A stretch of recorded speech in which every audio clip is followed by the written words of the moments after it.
Hello and welcome to the Webcast for Friday, January 10th. I'm South Ops meteorologist Jonathan O'Brien. We have clear skies across the region this morning, and those will persist through the day. We can also still see some smoke drifting off of the Palisades and Eaton fires, though thankfully not as much so as yesterday. We have lingering, breezy Santa Ana winds over the region this morning. Here's a look at the latest wind observations with the gust values shown in red. We're still seeing a number of gusts in the 35 to 55 mile per hour range, but winds are beginning to downtrend, and that downtrend will become very pronounced this afternoon. In fact, by this afternoon, our pressure gradients will rapidly weaken and we will actually shift to an onshore flow pattern.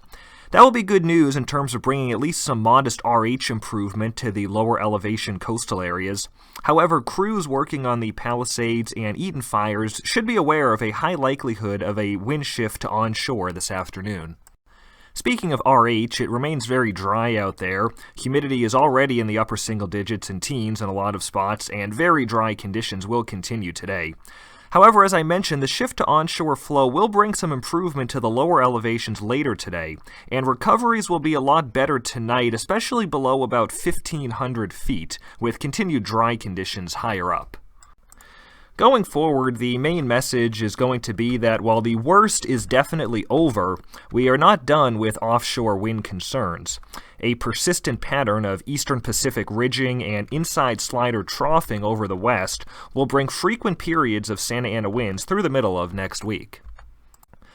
There are several additional rounds of wind to come. It's pretty tough to time them out one by one, but I'll give it a go here. So we'll see those much lighter and even onshore winds this afternoon, tonight, and into much of Saturday. So overall, no big issues for most of Saturday. However, as we head into Saturday evening, here comes the next round of winds, and this is going to be a fairly short duration but also pretty potent round of Santa Anas that hits us from about Saturday evening through midday Sunday, when we'll be looking at about another 12 to 18 hours of critical fire weather as northeast winds of 20 to 30 miles per hour with gusts to 50 miles per hour redevelop. We'll then see another lull in winds by later Sunday afternoon and into Monday morning. And then we've got a long duration period of mostly moderate Santa Ana winds expected from Monday afternoon all the way through Wednesday, centered and strongest around Tuesday. These winds will again frequently be in the range of 20 to 30 miles per hour with gusts to 50 miles per hour, and these winds will tend to be more easterly overall than our recent offshore wind events. From an RH perspective, the next several rounds of offshore winds will generally not be quite as dry as what we're experiencing right now. Nonetheless, after some modest improvement on Saturday, RH values are frequently going to be in the upper single digits to around 20% from Sunday through Wednesday, and we'll continue to see a lot of recoveries below 30% in the overnights. Temperatures today will remain in the upper 60s to mid-70s for most of Southern California. There will be some gradual cooling heading into next week. Not a lot, but the next Santa Ana event will generally be cooler overall than the current one. And finally, a glimmer of hope. At least some light rain shower activity is possible over Southern California towards next Thursday and Friday as a cutoff low pressure potentially moves onshore. There is still a lot of uncertainty with that system, and rain is not a guarantee by any means. However, it does look pretty safe to say that fire weather risks will drop substantially by the end of next week.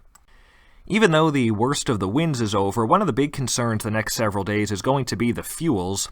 Fuel moistures will continue to fall into the middle of next week. Critically dry fuels will be present, with many classes of both dead and live fuel moistures trending to near or below record low territory for this time of year. This graph shows the 100-hour fuels for the South Coast region, and there's a little bit of a lag in these graphs. If you think about what these constant windy and dry conditions are doing to your 1 and 10-hour fuels, and even to the live fuel moistures, you know we are dealing with exceptionally dry conditions that are very rare for this time of year.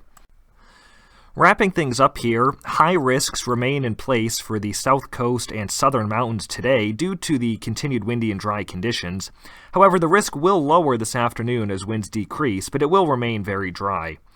A high risk has been added for the south coast for Sunday, and one was considered, though not added, for Saturday due to the expected winds Saturday evening through Sunday morning.